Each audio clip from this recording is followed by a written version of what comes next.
올 아침 올가을 들어서 가장 추운 날씨입니다. 공기 자체가 확연히 달라졌다는 이야기가 나올 지경인데요. 자, 고향 창릉의 현재 기온이 5도입니다. 밤사이에 한기가 추가로 남하해서요. 현재 서울이 5.9도에 체감 온도는 4도까지 떨어져서 계절을 한 달가량 앞서고 있는 형국입니다. 네, 그림만 봐도 날씨가 많이 달라졌겠구나 하는 생각이 드시죠? 오늘 매우 중요한 날입니다. 민주당 사법개혁특별위원회가 사법제도 개편안을 발표합니다. 대법관 증원, 법관제도 평가 개선, 하급심 판결문 공개 범위 확대 등 5대 개혁안을 마련해 왔는데요. 사실상 4심제 도입을 의미하는 재판소원 제도, 그러니까 최고법원이 더 이상 대법원이 아니라 헌법재판소가 되는 이런 개혁안은 포함되지 않을 것으로 보이고요. 개혁안 발표 이후에 공론화를 거쳐서 최종안을 확정할 방침입니다. 조희대 대법원장에 대한 탄핵 또는 정년 제도 개편, 이것이 과연 발표될지도 주목됩니다. 자, 오늘 아침 신문 주요 뉴스 살펴보도록 하겠습니다. 법무부가 수원지검 연어 술 파티 회유 의혹의 핵심 정황을 새로 확인했습니다. 지난해 5월 김성태 전 쌍방울 회장이 구치소 접견 중에 회사 직원에게 술을 페트병에 담아서 준비하라, 변호사를 통해서 검사에 전달하라, 이런 지시를 내린 녹취록이 확인된 것입니다. 이화영 전 경기도 평화부지사가 폭로했던 검찰 술자리 회유 의혹을 뒷받침하는 증거로 보이는데요. 당시 수원지검은 청사의 술 반입은 불가능하다라며 강하게 부인했는데, 법무부 실태조사 결과 2023년 5월 17일 수원지검 1313호 영상녹화실에서 김성태, 이화영, 박상용 검사 등이 연어 회덮밥과 초밥을 함께 먹으며 종이컵에 소주를 따른 정황이 포착됐습니다.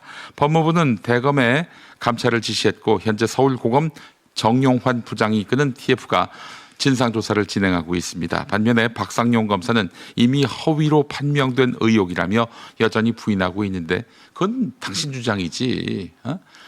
실상을 지금 법무부가 면밀히 살펴보고 있습니다. 한겨레 단독 보도였습니다. 다음 소식입니다. 경향신문 단독 보도인데요. 최상목 전 부총리 겸 기획재정부 장관이 지난해 2월 수출입은행에 공적 개발 원조 ODA라고 하지요. 이 실적을 높이기 위한 획기적인 방안을 지시한 것으로 드러났습니다.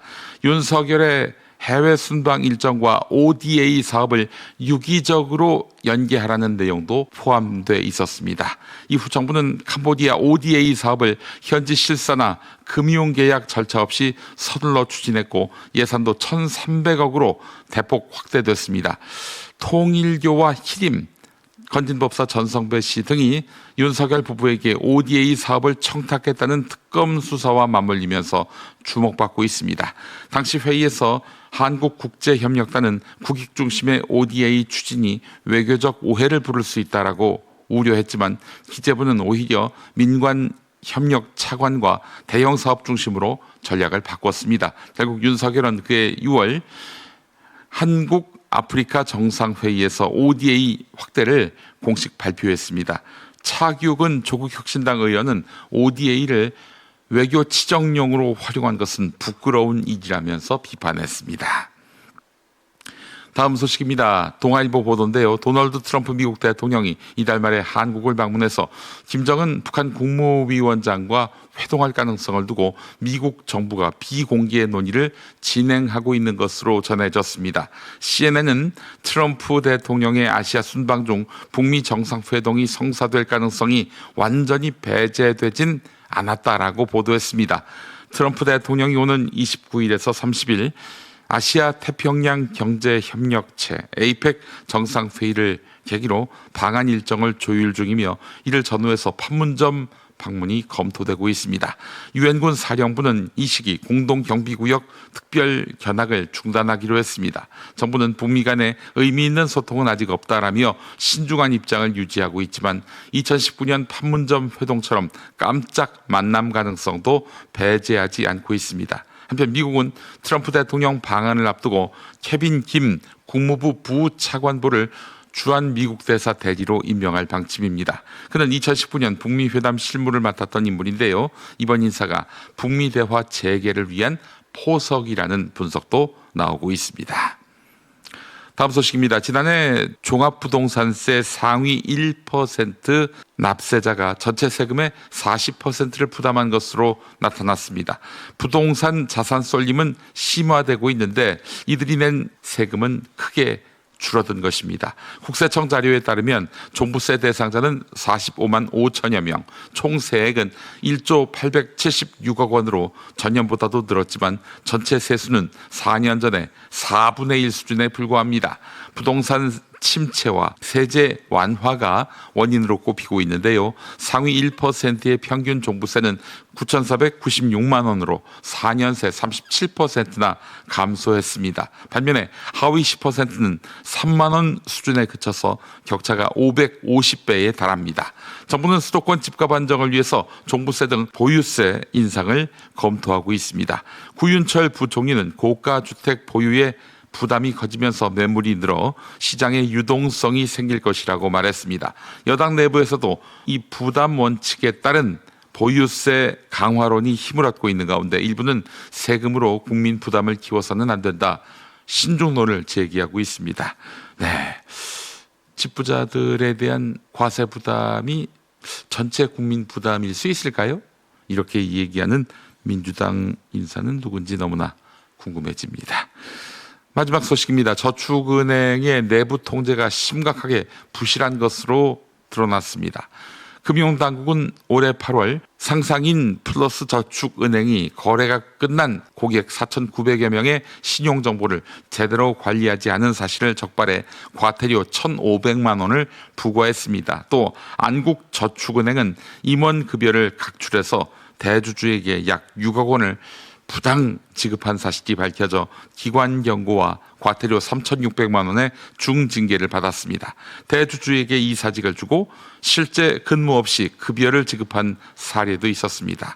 금융감독원 자료에 따르면 최근 5년 동안 저축은행과 상호금융권의 징계는 468건, 과태료만 25억 원이 넘었습니다. 특히 자산규모 1위인 OK저축은행은 대부업 철수 약속 불이행과 직원 횡령 등으로 가장 많은 28건의 징계를 받았습니다.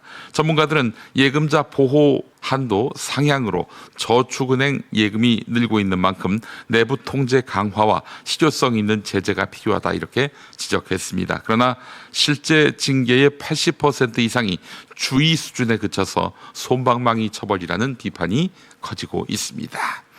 네, 이상 오늘 아침 신문 주요 뉴스 살펴봤습니다. TV 뉴스는 어떤 이슈에 주목하고 있을까요? TV 뉴스 리뷰 함께하죠. 이스라엘의 공습에 다친 사람들이 병원 응급실로 실려옵니다. 현지 시각 19일 이스라엘군이 가자지구 공습을 재개해 30명 이상이 숨졌다고 가자지구 민방위대는 밝혔습니다.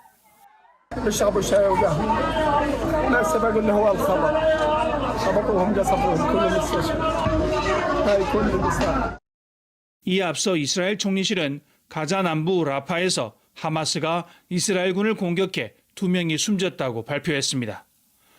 휴전협정 위반에 대한 대응 차원에서 강력한 조치를 취했다고도 설명했습니다.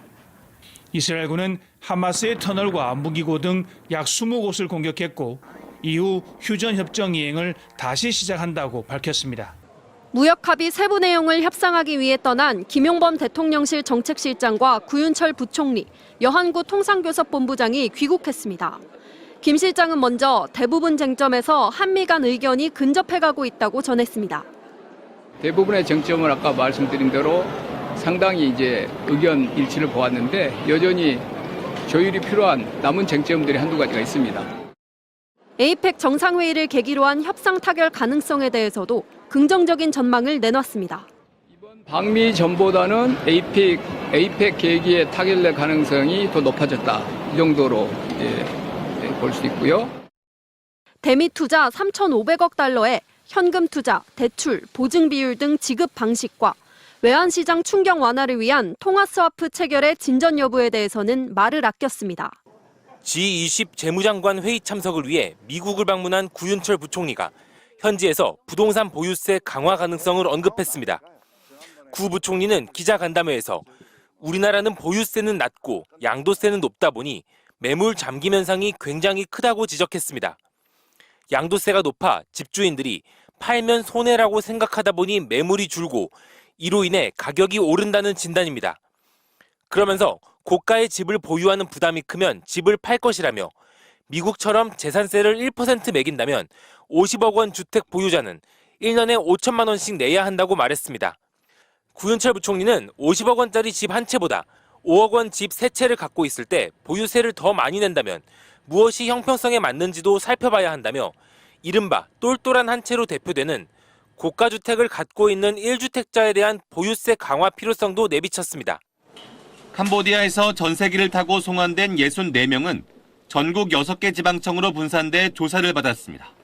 가장 많은 45명이 충남경찰청 관할 경찰서로 옮겨졌고 경기 북부청에 15명, 나머지는 전국의 경찰서로 흩어졌습니다. 이들은 주로 캄보디아 범죄 조직에서 한국인들을 상대로 피싱 사기에 가담한 혐의 등을 받고 있습니다. 64명 송환자 가운데 서울 서대문경찰서가 수사하는 남성 A씨에 대해 구속영장이 신청된 것으로 알려졌습니다.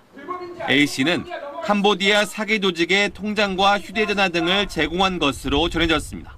트럼프 행정부가 거침없이 정책을 밀어붙이고 반대파가 이에 이의를 제기하면서 주요 정책 사안들은 줄줄이 법정으로 향하고 있습니다.